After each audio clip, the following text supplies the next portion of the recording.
আমি এই মুহূর্তে দাঁড়িয়ে আছি মাইলস্টোন কলেজের হায়দার আলী ভবনের সামনে। ঠিক গতকালকে 1:06 নাগাদ এই হায়দার আলী ভবনে একটি যুদ্ধবিমান বিধ্বস্ত হয়।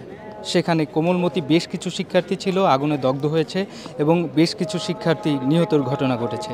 এই হায়দার আলী ভবনের ভিতরে আজকে আমরা ঢুকে দেখলাম এক ভিন্ন রকমের চিত্র।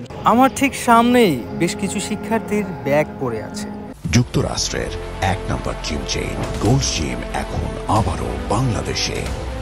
বসুন্ধরা আবাসিক এলাকা ও বসুন্ধরা সিটি শপিং মলে পড়ে আছে টিফিন বক্স, পড়ে আছে বই, পানির বোতল, জুতো এবং একটি ব্যাগ পুড়ে ছাই হয়ে গিয়েছে।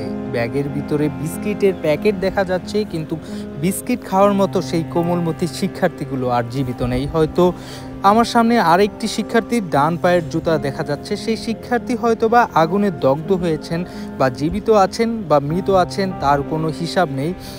রয়েছে তাদের শুধু স্মৃতি, শুধু তাদের ব্যাগ, তাদের বই, খাতা। তারা যেই বিদ্যালয়টিতে পড়তো গত 1 সপ্তাহ আগেও তারা জানতো না যে এত ভাগ্যের নির্মম পরিহাস তাদের সাথে এইরকম ঘটনা ঘটবে। আমরা দেখতে পারি যে এখানে একটি টিফিন বক্স আছে, যেই টিফিন বক্সে শিক্ষার্থীদের জন্য খাবার রাখা হয়েছিল। হয়তোবা শিক্ষার্থীরা খাওয়ার সময় এই নির্মম ঘটনা ঘটেছে তাদের সাথে।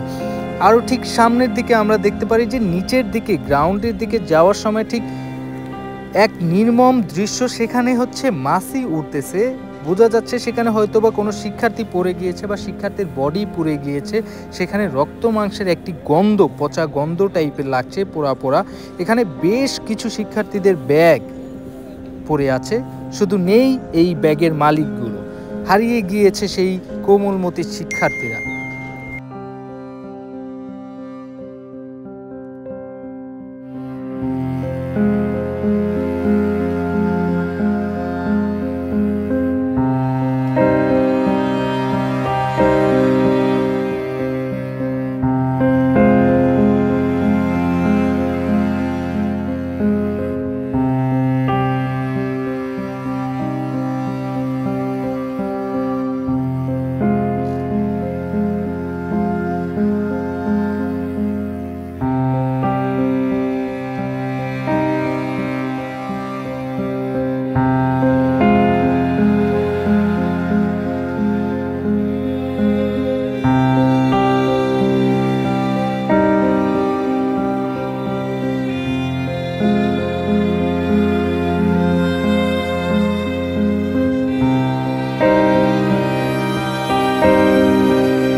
For more updates, follow us on Facebook, subscribe our YouTube channel, get the latest update on www.daily-sun.com.